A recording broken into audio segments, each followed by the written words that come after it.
This all bet is ludicrous. Don't you think that you're the reason why your husband is no longer interested in you? No wonder he cheats on you. That's right. Naomi is much younger and much better than you. Who wants an old woman close to 40? So, shall we divorce? Of course, you idiot. File for divorce now. That's an order. I left them with mixed feelings of despair, revenge, and relief. As I reached into my pocket and grabbed something, a smile came up on my face. Well, goodbye. I'm Della, a 37-year-old housewife. My husband, Levi, is a salesman. I met him through work when I was single. We exchanged business cards and kept strictly a professional relationship at first. From there, dinner invitations gradually increased. Before I knew it, he was contacting me every day. His enthusiastic approach pushed me to become his girlfriend. I knew from a test I took a while ago that it was difficult for me to have a child. My long-time dream of having a happy home with my husband and children was crushed, and I experienced such devastation that I was almost suicidal. Both Levi and my parents were getting to the age when they desired to see their grandchildren. I told them about my condition before they started asking.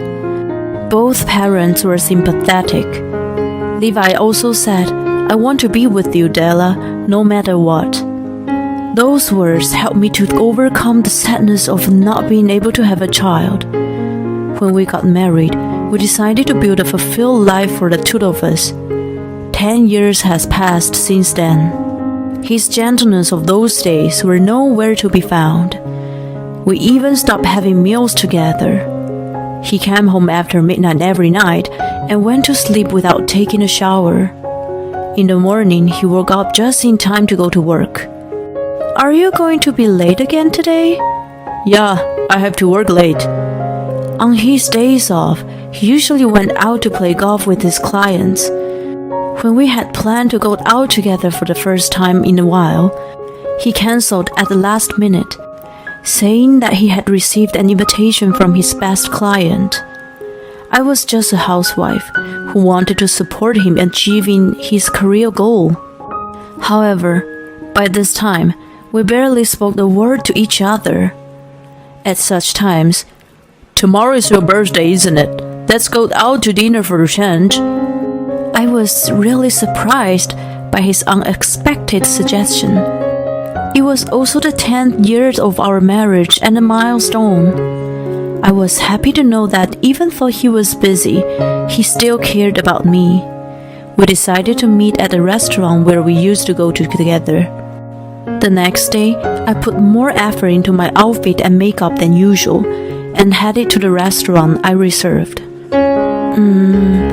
Where is he? When the appointed time came, Levi was nowhere to be seen. He didn't respond to my calls and texts.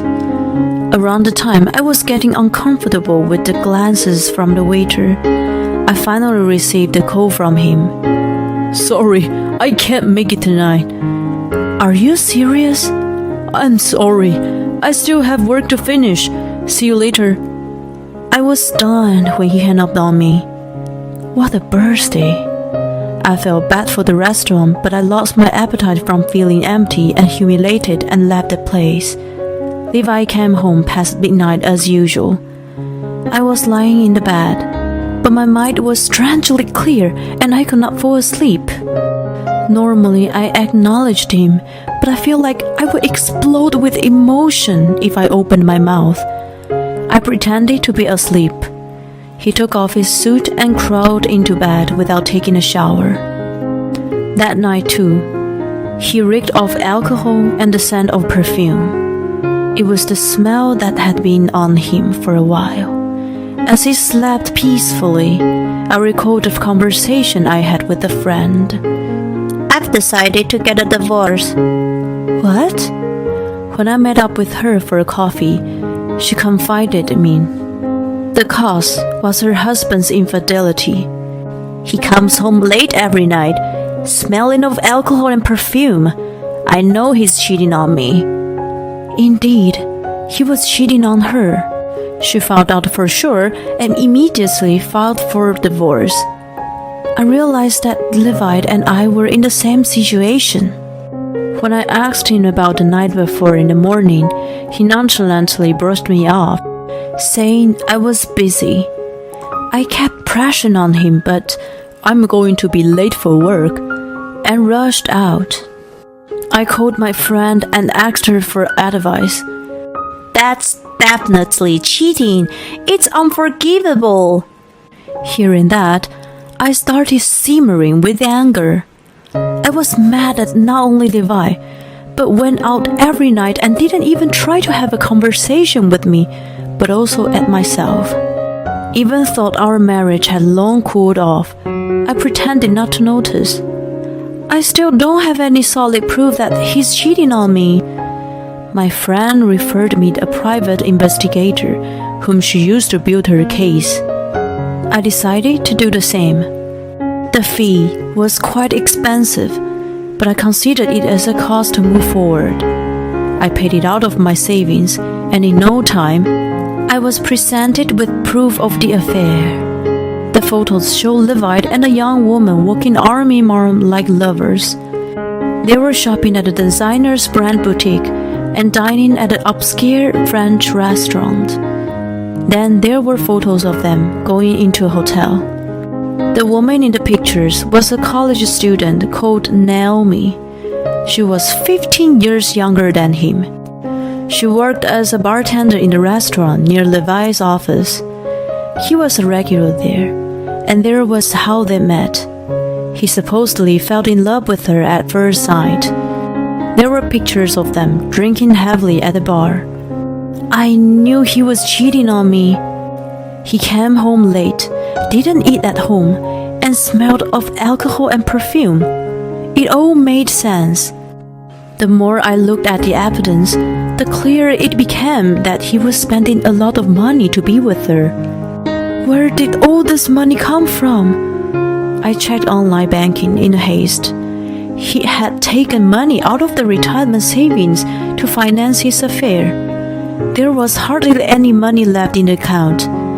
I fell to my knees. I can't believe I've been with such an idiot for 10 years. Fury came up from deep inside me. He chose his selfish desire over the future of our marriage. The moment I realized it, I decided to divorce him. I became clear-headed from that point on. I knew that even if I confronted him with the evidence, he would come up with excuses. It was the best to catch him in action. I remember that he mentioned an urgent business trip on Sunday. Old me would have said, "Have a safe trip, good luck," and send him off, but not anymore. My intuition was telling me that he was going to meet up with his lover. I picked up his tablet, took a breath, and typed in his birthday. He was so careless that he came home reeking of perfume, and that his affair was proven in a matter of seconds. It was easy to guess the password. He was not only careless, but a moron. I unlocked it and looked for some information. There were no messaging apps, and I couldn't find any communication with his lover. I found confirmation of an Airbnb booking in his email though. I immediately recognized the famous glamping site and noted the cabin number he had reserved. The day of booking was the Sunday. He was supposed to have a business trip. He'd better watch out. I was determined to confront him on that day. Sunday arrived. I don't know what time I'll be back tomorrow. Okay, have a safe drive. I said, "See you later," in my mind. Oblivious to what was stored in his immediate future, he left the house cheerfully. I made careful preparation and headed out to the place. The cabin looked bigger and more modern than it looked on the internet. He had never taken me to such a chic place. I felt even angrier. I went to Levite and Naomi's cabin and knocked on the door. Yes? Who is it? I'm sorry to bother you, but I need to check your smoke detector. May I come in? Levite opened the door without any suspicion. He was stunned when he saw me standing in front of him. While he was trying to grasp the situation, I forced myself into the back. I opened the thick curtain that divided the lounge area and bedroom and found Naomi sitting on the bed. She seemed to recognize who I was. Why are you here? She was in shock. I know you guys were looking forward to a fun trip, but it's too bad. How did you know where I was? I explained the sequence of events. He came home late every night, the smell of alcohol and perfume, and the investigation. I told him that I checked his tablet and found out his business trip was a lie. You've been suspicious? Of course. Ever since my birthday, you have cancelled our dinner. We're done. While we were arguing, Naomi shrieked in laughter. I am amused, Mrs. Have you ever thought that maybe you're the reason he's not interested in you? No wonder he wants to cheat on you. Yeah, that's right. Naomi's much younger and much better than you. Who wants an old bitch close to 40? They turned defiant and began to mock me. I tried to hold back my hand from slapping him. Shall we get a divorce then? I took out the pile of divorce papers my lawyer had drafted. He snatched it from my hand. Well, goodbye. I left the cabin. Once I was outside, I put my hand in my pocket. I stopped the recorder that had been recording our conversation. Mission accomplished. I removed my name from the joint tenancy agreement and changed everything else to Levi's name, and then returned to my parents' house. I had asked my brother's friend, who worked in the law firm, to take care of my divorce. He was also my brother Aiden's lawyer. Aiden was running his own business. When he graduated from university, he established a company under the guidance of our father. When I went to work for a major corporation, my father had a big influence on us as we were a family of old money. Even so, we had never experienced a luxurious lifestyle. There was an inherited feud in our grandfather's generation that threatened to destroy the whole family. After my father became the head, they began to live simpler and more solid lives. Aiden and I respected our father very much. So, even after we became independent, we'd been following his teachings and living humbly. Spending money for one's personal greed was absolutely unthinkable. I informed Aiden about the divorce. A man who doesn't value his family is the worst. He was indignant. I explained the whole story and mentioned Naomi's name. I've heard that name before. Maybe. He then called his HR. Naomi's surname was unusual, so they must have sounded familiar. When he inquired, to our surprise, she had received a job offer from his company. She was apparently very enthusiastic during the interview, saying, "Your company is my first choice."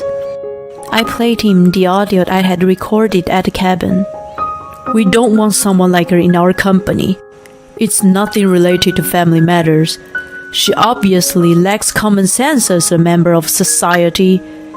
He immediately called back HR and instructed them to rescind the job offer.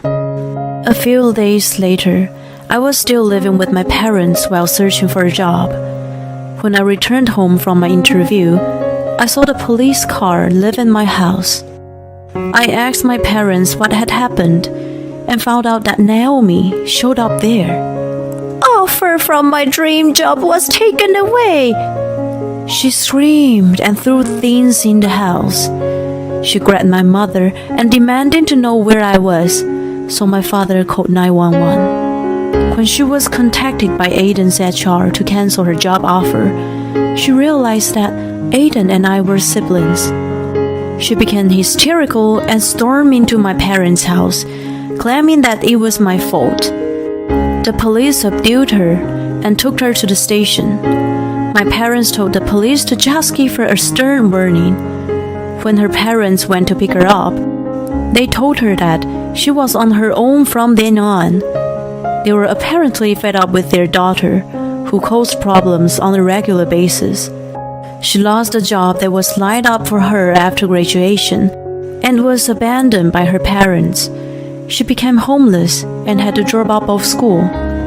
As for Levi, his biggest client was my father's company, which canceled all the contracts.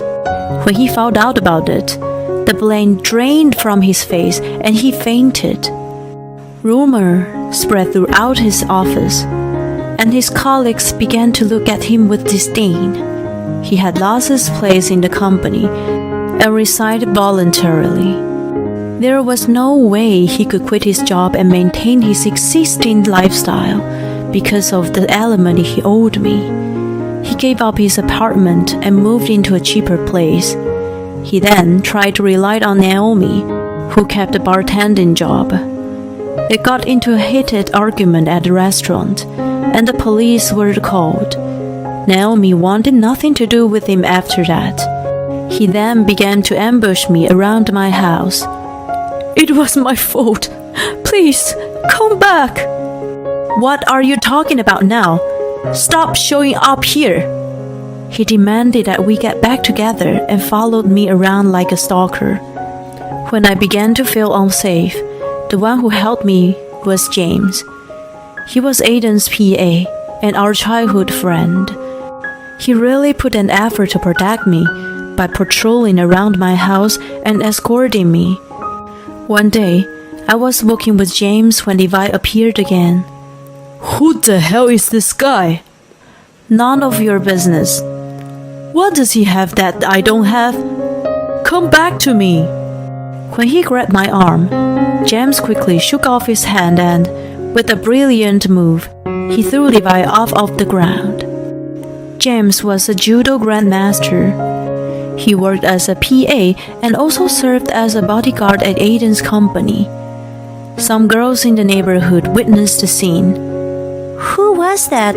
A stalker? Ew! That move was awesome. I got a good video. I'm sure it's gonna go viral." They were laughing and filming the scene. Levi's face flushed as red as traffic light, and he ran away. He totally deserved it. The guy, who preferred younger women to me, was being ridiculed by them. It was ironic, I thought. I gradually became interested in James after that incident. I eventually found a new job and started dating him at the same time. James told me that he had a crush on me when we were younger. Aiden knew about it, so he was eager to help me expedite my divorce proceedings. It wasn't long before James and I were married. Aiden had always thought about James as his little brother. When we announced our engagement, he was exhilarated that James was becoming family. He was more excited than my father and congratulated us. I promised myself that I would always cherish those who love me.